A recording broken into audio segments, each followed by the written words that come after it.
ਅੱਜ ਡੀਜੀਪੀ ਪੰਜਾਬ ਗੌਰਵ ਯਾਦਵ ਦੇ ਵੱਲੋਂ ਲੁਧਿਆਣਾ 'ਚ ਉਦਯੋਗਪਤੀਆਂ ਦੇ ਨਾਲ ਗੱਲਬਾਤ ਕੀਤੀ ਗਈ, ਜਿਸ ਦਾ ਮੁੱਖ ਮੰਤਵ ਉਦਯੋਗਪਤੀਆਂ ਨਾਲ ਸਿੱਧਾ ਰਾਬਤਾ ਕਾਇਮ ਕਰਨਾ ਤੇ ਉਹਨਾਂ ਦੀਆਂ ਸਮੱਸਿਆਵਾਂ ਤੇ ਸੁਝਾਵਾਂ ਨੂੰ ਜਾਣਨਾ ਸੀ। ਸਰਕਾਰ ਉਦਯੋਗਾਂ ਤੇ ਉਦਯੋਗਪਤੀਆਂ ਦੋਵਾਂ ਦੀ ਸੁਰੱਖਿਆ ਤੇ ਭਲਾਈ ਲਈ ਵਚਨਬੱਧ ਹੈ, ਇਹ ਡੀਜੀਪੀ ਗੌਰਵ ਯਾਦਵ ਦੇ ਵੱਲੋਂ ਕਿਹਾ ਗਿਆ। ਇਨਾ ਹੀ ਨਹੀਂ, ਡੀਜੀਪੀ ਗੌਰਵ ਯਾਦਵ ਨੇ ਲੁਧਿਆਣਾ 'ਚ ਸੜਕਾਂ ਤੇ ਵਾਧੂ ਪੁਲਿਸ ਬਲ, ਉਦਯੋਗ ਖੇਤਰ ਵਿੱਚ ਹੋਰ ਸੀਸੀਟੀਵੀ ਕੈਮਰੇ ਤੇ ਟ੍ਰੈਫਿਕ ਸੁਧਾਰਾਂ ਦਾ ਵਾਅਦਾ ਵੀ ਕੀਤਾ। ਨਿਆਂ ਪ੍ਰਣਾਲੀ ਤੇ ਟ੍ਰੈਫਿਕ ਵਰਗੇ ਗੁੰਝਲਦਾਰ ਮੁੱਦਿਆਂ ਤੇ ਮਿਲੇ ਹਾਂ, ਇਹ ਉਹਨਾਂ ਦੇ ਵੱਲੋਂ ਕਿਹਾ ਗਿਆ। ਫਿਰ ਉਹਨਾਂ ਦੇ ਨਾਲ ਗੱਲਬਾਤ ਕੀਤੀ ਗਈ ਉਦਯੋਗਪਤੀਆਂ ਦੇ ਨਾਲ। ਇਹ ਤਸਵੀਰਾਂ ਸਾਂਝੀਆਂ ਕਰ ਰਿਹਾ। ਲਗਾਤਾਰ ਪੰਜਾਬ ਦੇ ਡੀਜੀਪੀ ਗੌਰਵ ਯਾਦਵ ਪੰਜਾਬ ਦੇ ਵਿੱਚ ਵੱਖ-ਵੱਖ ਦੌਰੇ ਕਰ ਰਹੇ ਨੇ ਤੇ ਵੱਖ-ਵੱਖ ਲੋਕਾਂ ਦੇ ਨਾਲ ਮੁਲਾਕਾਤ ਵੀ ਕਰ ਰਹੇ ਨੇ। ਮੈਂ ਚਾਹੁੰਦਾ ਸੀਗਾ ਕਿ ਸਾਡੀ ਥੋੜੀ ਫਾਰਮਲ ਇੰਟਰੈਕਸ਼ਨ ਘੱਟ ਹੋਵੇ, it should be more informal, ਤੇ maybe as you speak I can reply so that fresh interaction ਹੋ ਜਾਊਗਾ। And I request everyone to be brief. Sir साढ़े चलान घर आने शुरू हो जाएंगे, ट्रैफिक अपने आप नॉर्मलाइज हो जाएगा। We would highly appreciate if the system is taken up immediately. No, I just want to apprise all of you कि ਜਿਹੜਾ ਪੰਜਾਬ ਗਵਰਨਮੈਂਟ ਦੀ ਸਮਾਰਟ ਸਿਟੀ ਪ੍ਰੋਜੈਕਟ ਦੇ ਵਿੱਚ they had selected certain cities, Ludhiana being one of them. So some work has been done, that they are installing PR cameras at various entry and exit points, ਜਿਹੜੇ light points भी ਹੈਗੇ। So I'll request CP ਸਾਹਿਬ ਕਿ ਇਹ ਸਾਰਾ study ਕਰਕੇ in totality ਕਿ ਕਿੰਨੇ ਸਾਡੇ ਕੈਮਰੇ ਲੱਗ ਗਏ ਹੈ, to say we adopt Chandigarh city as a model, ਤੇ ਉਸ ਲੈਵਲ ਤੇ ਲਿਆਉਣ ਲਈ ਸਾਨੂੰ ਕਿਹੜੇ ਪੁਆਇੰਟਸ ਕਵਰ ਕਰਨੇ ਪੈਣਗੇ। So in fact in all my meetings and interactions I have been stressing on CCTV camera coverage. Sir, ਸਭ ਤੋਂ ਪਹਿਲਾਂ ਤਾਂ I would really want to appreciate CP Sahib and Ludhiana police team. We've made a WhatsApp group ਜਿਹਦੇ ਵਿੱਚ most of the industry representatives that are here today. So whenever we post any particular issue related to the industry, so that we see the police into action very quickly. First of all, our appreciations and thank you.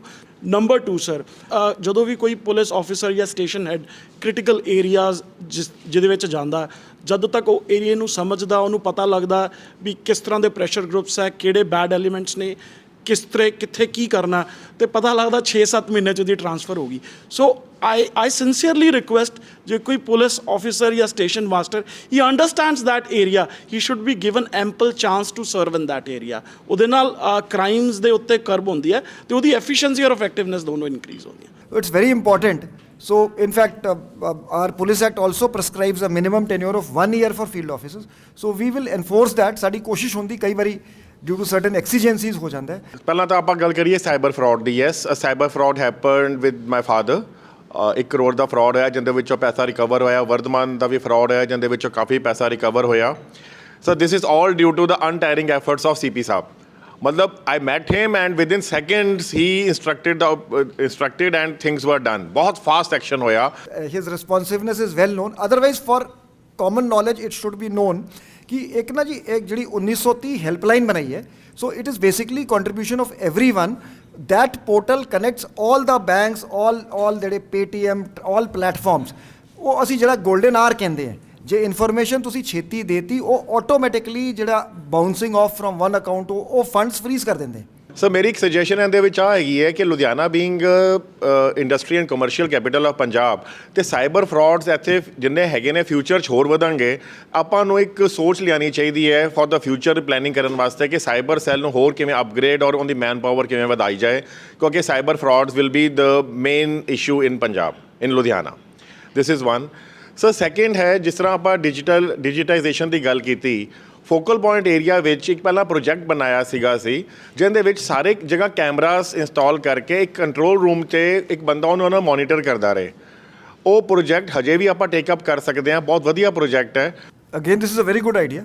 So this we should take it up. ਮਤਲਬ to begin with, ਜਿਵੇਂ ਸਾਡਾ ambitious ਜਿਹੜਾ ਵੱਡਾ city level project can be this we can straight away start. ਇੱਕ ਤਾਂ ਮੇਰੀ suggestion ਇਹ ਹੈ ਕਿ Dayanand medical college and hospital we have a footfall of about 8 to 9,000 per day including employees। ਸੇ ਇੱਕ ਲੇਨ ਹੈਗੀ ਸਾਡੀ ਜਿਹੜੀ ਕਿ ਬਹੁਤ ਜ਼ਿਆਦਾ ਕੰਜੈਸਟਡ ਰਹਿੰਦੀ ਹੈ, ਅਤੇ CP ਸਾਹਿਬ ਨੇ ਕਾਫੀ ਐਫਰਟ ਕੀਤਾ ਹੈ ਅਤੇ ਕਾਫੀ ਕੁਝ ਠੀਕ ਹੋ ਗਿਆ। But in spite of that after 10 or 15 days it restarts। Very validly said. So ਉਹਦਾ ਤਾਂ ਮੈਨੂੰ ਲੱਗਦਾ ਐਨਕਰੋਚਮੈਂਟ ਹੁੰਦੀ ਟੈਂਪਰੇਰੀ ਐਨਕਰੋਚਮੈਂਟ ਵੱਧ ਜਾਂਦੀ ਹੈ ਜੇ if enforcement is there, if pressure is there, ਅਤੇ ਉਹ ਠੀਕ ਰਹੂਗਾ। So this, I think, this would be a continuous endeavor कि DMCH ਦੇ ਬਾਹਰ Yes, and towing ਜ਼ਰੂਰ ਕਰੋ ਪਲੀਜ਼ ਉਹ ਸਾਰੇ ਸ਼ਹਿਰ ਚ ਕਿਉਂਕਿ ਟ੍ਰੈਫਿਕ ਹਰ ਜਗ੍ਹਾ ਹੀ I ਹੈਗਾ think there was some observation of High Court. अच्छा, we have started. अच्छा. ਉਹ ਸਸਟੇਨ ਹੁਣ ਕਰਨਾ ਪੈਣਾ ਆਪਾਂ ਨੂੰ ਤਾਂ ਕਿ ਉਹ ਚੱਲਦਾ ਰਹੇ No, I've understood. Thank you so much Just a quick suggestion if possible. I'm sure on and off वो चीज़ होती है. घुमार मंडी जैसे areas during festival times they become the major bottlenecks for lot of people like us. Just a humble suggestion to a little have it a little better so that it's easier for us to move around the city. The point well taken. In fact, just ਤੁਹਾਡੇ ਸਾਰਿਆਂ ਲਈ ਕਿ ਜਦੋਂ ਮੈਂ ਇਹਨਾਂ ਦੇ ਨਾਲ ਆ ਰਿਹਾ ਸੀਗਾ ਸੀਪੀ ਸਾਹਿਬ ਨਾਲ ਤਾਂ ਮੈਂ ਕਹਿੰਦਾ ਤੁਸੀਂ ਇੱਕ ਕੰਮ ਕਰੋ, ਜੇ ਤੁਸੀਂ by conducting a manpower audit ਜੇ ਤੁਸੀਂ ਥੋੜੀ ਫੋਰਸ ਡਾਈਵਰਟ ਕਰਕੇ ਆਪਣੀ ਟ੍ਰੈਫਿਕ ਦੀ ਮੈਨ ਪਾਵਰ ਡਬਲ ਕਰ ਦਿਓ, so you would see a drastic improvement in city policing. So he will work towards that and we will provide him additional force also. So traffic would be a priority area. Last month की बात है, एक gangster का group हमारे एक industrial unit में शाम को 7 बजे चला गया. 8-10 लोग थे, तो उस इंडस्ट्रियलिस्ट को उन्होंने थोड़ा सा परेशान किया. मैंने वो पोस्ट जो उनके फ़ोटोग्राफ्स आ गए क्योंकि 100% CCTV लगा हुआ था, तो मैंने हमारे CP साहब वाले ग्रुप में डाला. तो वेरी मॉर्निंग नेक्स्ट डे तो वो सारे पकड़े गए. तो मैं तो सबसे पहले कहता हूँ इस चीज़ का बहुत जो डर था इंडस्ट्री में कि जो ये फेस्टिवल सीजन्स के करके जो 10-10 लोग अपना ग्रुप बना के इंडस्ट्री में जाते हैं, हमको पैसा दो, तो CP साहब ने इमीडिएटली उसके बाद वो कोई नहीं हुआ. I strongly discourage using the word gangster. ਇਹ ਮਤਲਬ ਜਿਹੜੇ ਆਰਡੀਨਰੀ ਕ੍ਰਿਮੀਨਲਸ ਹੈਗੇ ਅਸੀਂ ਇਹਨਾਂ ਨੂੰ ਗਲੋਰੀਫਾਈ, ਮਤਲਬ ਮੇਰੀ ਪਰਸਨਲ ਵਿਊ ਸੀ ਕਿਉਂਕਿ ਅਸੀਂ ਐਨਾਲਿਸਿਸ ਕਰਾਈ ਜਿਹੜੀ ਸੋ ਕਾਲਡ ਥ੍ਰੈਟ ਕਾਲਸ ਤੇ ਐਕਸਟੋਰਸ਼ਨ ਕਾਲਸ ਦੀ. 80% ਜਿਹੜੇ ਆਂਡ ਗਵਾਂਡ ਦੇ ਜਿਵੇਂ ਐਵੇਂ ਬਦਮਾਸ਼ ਹੁੰਦੇ ਆ ਅਸੀਂ ਇਹਨਾਂ ਨੂੰ ਫੜਿਆ ਵੀ ਹੈਗਾ. We have a zero tolerance policy. ਮੈਂ ਇਨਕਰੇਜ ਕਰਾਂਗਾ, ਮੈਂ ਰਿਕੁਐਸਟ ਕਰਾਂਗਾ ਕਿ ਤੁਹਾਨੂੰ ਕੋਈ ਕਾਲ ਆਉਂਦੀ ਹੈ please feel comfortable, report it to commissioner of police and I assure we'll trace it. So ਜਿਹੜਾ ਕ੍ਰਿਮੀਨਲ ਹੈਗਾ ਕ੍ਰਿਮੀਨਲ ਨੂੰ ਤਾਂ ਸਖਤੀ ਨਾਲ ਹੀ ਡੀਲ ਕਰਨਾ ਪਏਗਾ ਜੀ. So as from doctors community, there are two main issues that I would like to discuss with you. First is mob attacks and attacks by violent attendants of few patients. And second is security during night duties, especially for women.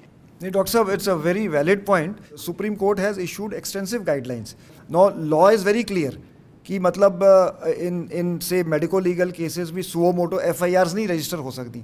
But it sometimes becomes an emotional thing. Somebody loses someone, people gather. So I think one good way is कि we identify the vulnerable areas. जिथे hospitals ज़्यादा हैं, उथे sari presence ज़्यादा होवे police the, so that there is visibility of the police force. काफ़ी लोगों की जो फैक्ट्रीज़ हैं वो आउटस्कर्ट्स ऑफ लुधियाना में हैं, जैसे Sahnewal, Budewal, Machhiwara.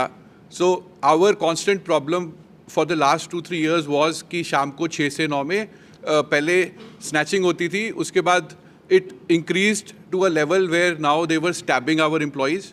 So we had a request to the DCP and our SHO in the area. तो उन्होंने लास्ट 6 महीने से वहाँ पे 6 to 9 एक PCR व्हीकल लगा दिया है, और इवन शाम को there is a check post which they have installed. उसके बाद in the last 6 months it is zero. So actually zero. हमारे पास 600 से 900 लेडीज़ काम करती हैं in the factory and gents also. कभी किसी की कोई कंप्लेंट नहीं आई.